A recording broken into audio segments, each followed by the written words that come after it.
कोट्यावधी रुपये खर्च करून तयार केलेल्या राज्यातील असंख्य रस्त्यांची अक्षरशः चाळण झाली। डोंबिवलीतील 2 दिवसांपूर्वीच उद्घाटन केलेल्या रस्त्याची अवस्था दयनीय। तर नांदेडमध्ये महिनाभरापूर्वी तयार झालेला रस्ता गावकऱ्यांनी हाताने उखडलाय। पाहूया यावरचा रिपोर्ट। 2 दिवसांपूर्वी उद्घाटन झालेल्या डोंबिवलीतल्या पलावा पुलाची ही स्थिती बघा।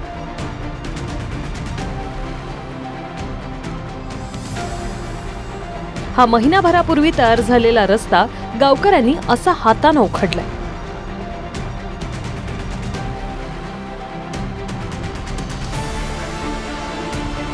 नांदेडच्या तोरणा तांडाला जाणाऱ्या 1.5 कोटी रुपयांच्या रोडची अशी स्थिती आहे।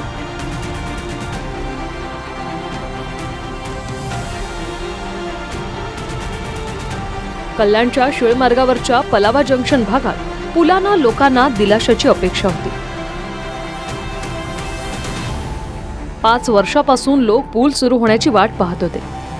सत्ताधारी आमदारांना पुलाचं उद्घाटन केलं, मात्र त्याच्या काही तासातच कामाच्या दर्जाची पोलखोल झाल्यानंतर रस्ता बंद करावा लागला।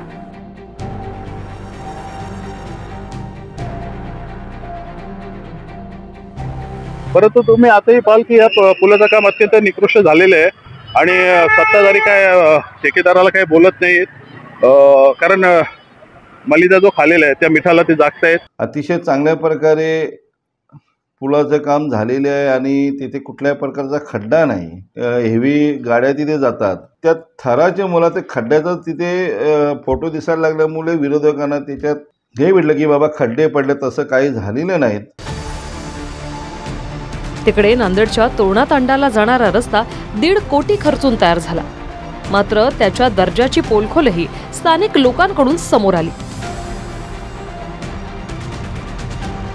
भाजप खासदार अशोक चव्हाणांच्या कन्या आणि आमदार श्रीजया चव्हाणांच्या मतदारसंघातला हा रस्ता आहे। 2 महिने झाले ना या रस्त्याला, 1-1.5 महिना झाला असेल रस्त्याला। बोगस होऊन गेला, पहिल्या पाण्यालाच रस्ता उकळून गेला। आता काय हे असा निवळ बोगस झालेला आहे। 1,47,00,000 रुपये त्याला निंदी मंजूर झालेला आहे। ते बघा ना, हाताने सुद्धा हे रस्ता उकळत आहे।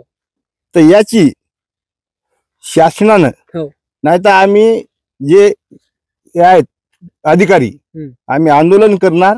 या रस्त्याचे काम अत्यंत निपुणतेचे माती मिश्रित काम आहेत, सर्व कारक बोगस आहे। या भागाचा विकास हा विकासाचा भकास पॅटर्न या माध्यमातून पाहावयास मिळतो।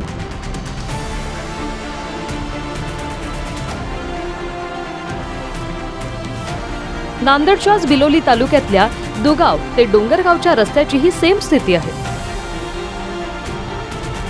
बांधकामावेळी जुने पाईप वापरल्यामुळे मोठे खड्डे पडल्याचा आरोप होतोय। Bureau report, TV9 Marathi.